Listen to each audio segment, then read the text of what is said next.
आज हमारे लिए बड़े सौभाग्य की बात है कि जो 14 दिसंबर को हमने एक प्रोग्राम किया था गूंज केसरी की तरफ से दीपक कुमार जी के मार्ग निर्देशन में। और ये था कि हम लोगों ने सोचा था कि हम लोग जो गरीब हैं इस सर्दियों में हम उनको कंबल बांटें। तो उसमें हम लोगों ने कंबल बांटे और जो उत्तराखंड की जनता है और देहरादून के बहुत सारे लोग हैं जिन्होंने हमें सहयोग किया था।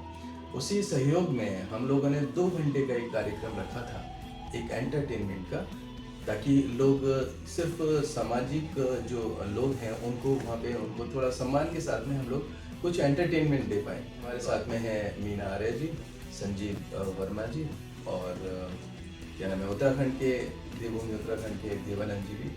तो उस दिन हम लोग सिर्फ उस दिन इन्होंने गाने गाए थे और इंट्रोड्यूस किया था, लेकिन आज वो लोग हमारे पास हैं। हमने उनको आज बुलाया था सम्मानित करने के लिए। और चलिए छोटी छोटी सी बातें आज हम उनसे करते हैं। तो मीना आर्य जी, मैं ये चाहता हूँ कि आपने तो उस दिन कमाल कर दिया। मतलब आपने उस दिन जो गाने गाए थे ना, वो तो मतलब वहाँ जो लोग बैठे हुए थे, जो दर्शक बैठे हुए थे ना, वो मंत्रमुग्ध हो गए थे। तो ये विधा जो है आपकी, ये जो संगीत है, ये कहाँ से हुआ और आप कैसे मतलब इस संगीत में आए हैं? एक छोटा सा इंटरव्यू हमारे न्यूज़ केसरी के जितने भी दर्शक हैं उनके लिए। सबसे पहले तो sir thank you so much, मुझे आपने यहाँ पर आज बताया। और सर बहुत बहुत धन्यवाद देना चाहती हूँ आपकी टीम का। और thank you so much sir कि आपने इतने सुंदर ब्यूटीफुल इवेंट में मुझे इनवाइट करा। मैंने जो है आपने मुझसे पूछा कि कैसे शुरुआत करी, तो 3-4 साल पहले सर मैंने जो है गाने का शौक तो बचपन से था, लेकिन बच्चों के साथ फिर नहीं टाइम मिल पाया और फिर शादी पढ़ाई ये सब कुछ हो गया था।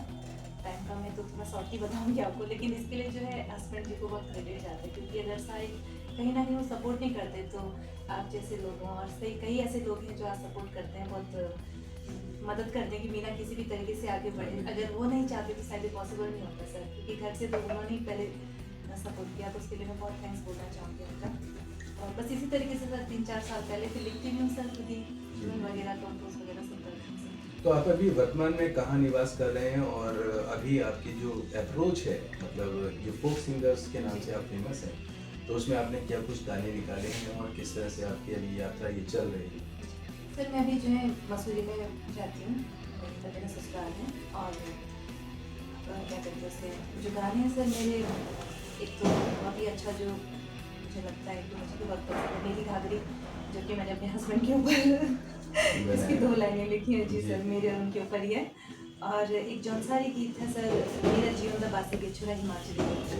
तो सर लगभग मतलब सभी गढ़वाली, जौनसारी, जौनपुरी, लगभग सारे कल्चरों को एक करने की कोशिश रही है मेरी कि मतलब मैं गाँव इस तरीके से एक उत्तराखंड पे भी बनाया है सर मैंने। और काफ़ी है सर, अगर जैसे सर कोई भी मतलब जैसे देखना चाहें तो गढ़वाली सिंगर मीना आर्य के नाम से अगर यूट्यूब में जाएंगे या गूगल से भी पूछेंगे सर तो सारे गानों की जो भी प्लेलिस्ट में आ जाते हैं। अभी मैक्सिमम सर 15-16 गाने थे सर। 15-16 गाने। अभी आगामी क्या प्रोग्राम्स हैं आपके? आप किसी से कोलैबोरेशन कर रहे हैं या कुछ? मैंने सुना है आपने मीना मंगल ग्रुप भी बनाया है, जी सर। ये क्या है एक्चुअली?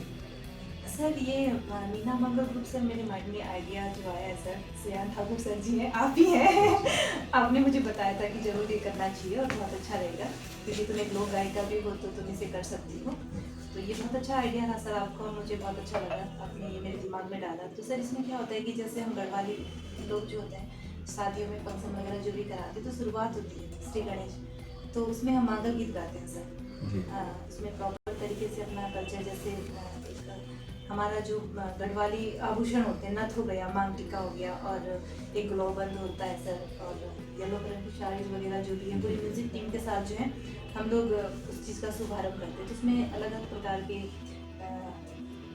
मांगल गीत गाए जाते हैं। क्या मैं 2 लाइन हाँ बिल्कुल बिल्कुल आपको सुनाती हूँ? तो जो शुरुआत करते हैं सर इस तरीके से करते हैं, देना हो या होली का गणिसा, देना हो या मोरी का नारियल, गाने का मतलब जो वास्तविक तरीके से जो मादल गाया जाता है यही तरीके से। क्या बात। इसी तरह से देवानंद जी हैं, आजकल बड़े फेमस हैं और मिलियंस में इनके जो है दर्शक पहुंच गए हैं और अभी भी उनको प्यार मिल रहा है और बहुत तेजी से ये उभरते हुए बॉलीवुड के स्टार्स भी हैं। हालांकि मेरी एक बार बात हुई थी तो उन्होंने कहा था मुझे बॉलीवुड नहीं, मुझे अपने उत्तराखंड से बहुत प्यार है। तो एक शॉर्ट में आपका भी मैं जानना चाह रहा था कि एक बार आप बताएं गूंज केसरी के मंच पे कि जो गर्माहट बांटो अभियान में आपको बुलाया था, कैसा आपको लगा उस दिन की हम लोगों ने जो कार्यक्रम किया था दीपक जी के अंडर गाइडेंस। देखिए, जो भी बात हुई है इतनी सुंदर और इतनी सुदृढ़ तरीके से हुई है कि उससे जुड़कर मेरे को आभास हो रहा है कि मेरा जो देव आनंद बनने का सपना था वो अब जाके पूरा हो। क्योंकि कहते हैं कि देवभूमि से देवों की शुरुआत है और साथ में देव आनंद नाम जुड़ा है जी। तो कहीं ना कहीं वो हमारे अंदर एक भावना होनी चाहिए कि हम किस तरह से जिनको ज़रूरत है, रियल मायनों में जिस चीज़ की ज़रूरत है हम उसे उसकी पूर्ति कर पा रहे हैं। और उसमें गूंज केसरी और साथ में हमारे शेयान भाई, इनका बहुत बड़ा हाथ है, योगदान है। और मुझे आगे लाने में भी, चाहे वो किसी भी तरह से हो, इन्होंने बहुत आगे मुझे अप्रोच कराया है आप सबके सामने। और मैं तो यही कोशिश करूँगा कि आगे होने वाले जो भी आयोजन हो, किसी भी चीज़ को लेकर निस्वार्थ भाव से हम उसमें लगे रहें और इनका सानिध्य मिलता रहे। साथ में मीना आर्या जी भी हैं, हमारे बड़े भाई साहब भी हैं।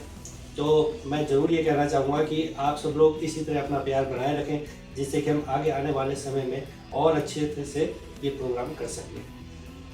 धन्यवाद। और उस दिन का जो कार्यक्रम था उसमें आदरणीय संजीव वर्मा जी इस टाइम प्रदेश प्रवक्ता हैं भाजपा सरकार में, गवर्नमेंट ऑफ उत्तराखंड में, और संगीत को बहुत प्यार करते हैं, संगीत की सेवा करते हैं, उनको खुद गाने का बहुत शौक है। और मैंने देखा है जब भी वो कार्यक्रम करते हैं तो उनका एक ही रहता है कि क्या सहयोग चाहिए, और उस दिन भी उनका बहुत बड़ा सहयोग रहा था। तो मैं एक बार वो बोलना चाहूँगा सर, ये जो गर्माहट बांटो अभियान दीपक कुमार जी और गूंज केसरी के थ्रू हुआ था, आपको वो कार्यक्रम कैसा लगा? पहले तो आपका मैं धन्यवाद करना चाहता हूँ और एक बहुत अच्छी सराहनीय पहल है आपकी। और सभी लोगों को जो सक्षम है अपनी ओर से उन लोगों के लिए कुछ न कुछ ऐसा करना चाहिए जो वाकई उस चीज़ के लगता है। और बहुत अच्छी पहल है और हर व्यक्ति को उस काम के लिए आगे बढ़ चढ़ कर उसमें हिस्सा लेना चाहिए। और एक तरह से मार्गदर्शक की भूमिका में आपने इस तरह का काम किया है। मैं सोचता हूँ इस काम को और ज़्यादा आगे रिकॉग्निशन भी मिलेगा और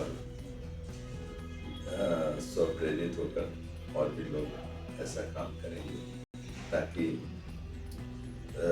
जो ज़रूरतमंद लोग हैं उन तक इस तरह की सेवाएं पहुँच सकें।